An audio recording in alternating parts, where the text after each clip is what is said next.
अगर बाबा ने बाप बनकर पाला पोसा होता ना, मैं असलान के खानदान के सामने इतना ना झुकती जिमल। ऐसे मत कहें। मैं कहूंगी, हमारे पास बाप था ही नहीं जो हमारी देखभाल करता, हमारा साथ देता, हमसे बात करता।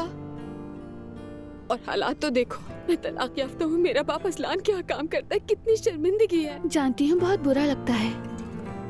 जब मैं महर को देखती हूँ, उसके बाबा हमेशा उसके साथ होते हैं। अगर वो परेशान हो तो अपने बाबा को गले लगा लेती है और वो हमेशा उसका साथ देते हैं।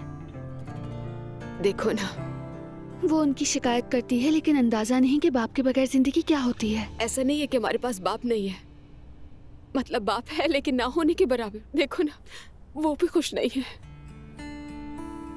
एक वक्त था जब मुझे इन सब बातों की इतनी समझ नहीं थी जिमल, और जब वो गिफ्ट लेकर आते थे तो मैं बहुत खुश होती थी, फूले नहीं समाती थी। मैं भी।